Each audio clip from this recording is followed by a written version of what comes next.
think we are misled by this very term, religion. We use this word religion as though it named a distinct thing, as though it named one phenomenon in human discourse. And there's really a range of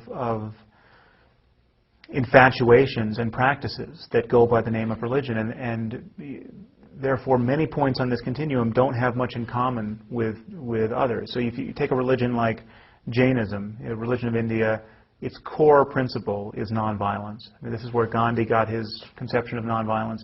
The Jains are vegetarian. They have no doctrine of holy war. In fact, they don't even have a proper doctrine of self-defense. I mean, they're pacifists. They don't want to hurt a fly.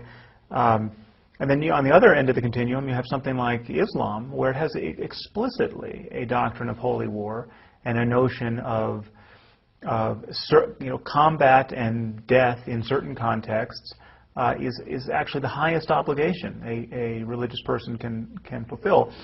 So these are both religions. So religion is a word like sport. You have a sport like badminton and you have a sport like boxing.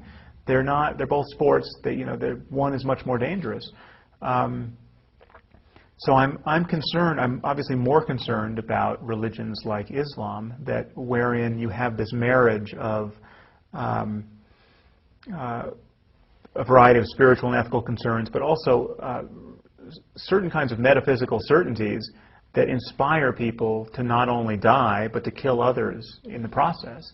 And you don't have that in other religions. So I think we have to be clear about how this term religion can mislead us.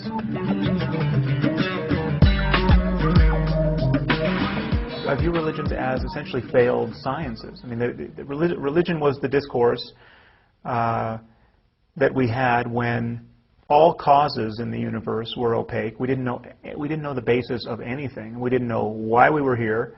We didn't know how diseases spread or what disease was. We didn't know why people died early and why others flourished. We don't know what's causing thunderstorms or causing crops to fail. And we very naturally, as a cognitive and behavioral imperative, we form descriptions of the world and we try to figure out what's going on.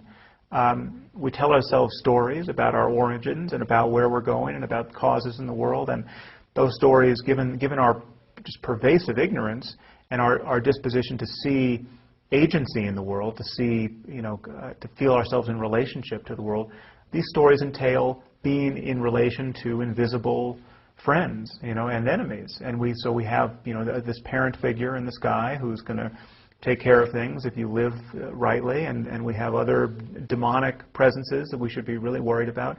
And gradually, what you see happening is that religion, as rationality and dozens of specific sciences were birthed in the human conversation, you see religion on 100 fronts losing the argument with science. I mean, we see that, on the front of human health and disease, religion, it used to be that you could get a diagnosis of demonic possession. I mean, that was a reasonable thing to believe you had if you were having seizures, say. But now we have a science of neurology and we know about epilepsy. And so when your kid has seizures, you don't go to the church to get him diagnosed and treated by exorcism.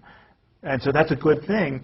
I'm saying that religion is losing the argument on every other front. It's losing the argument ethically. It will lose the argument spiritually. I mean, we will understand spiritual experience so well at some point, at the level of the brain and at the level of the way in which using attention in certain ways can change human experience. We'll understand it in a way that makes a mockery of this kind of denominational religion talk about Jesus and grace, or about Buddha and magic powers, and that will break down in the same way that it has broken down on medicine, in medicine, and that's a process I think we just have to be honest about and let unfold.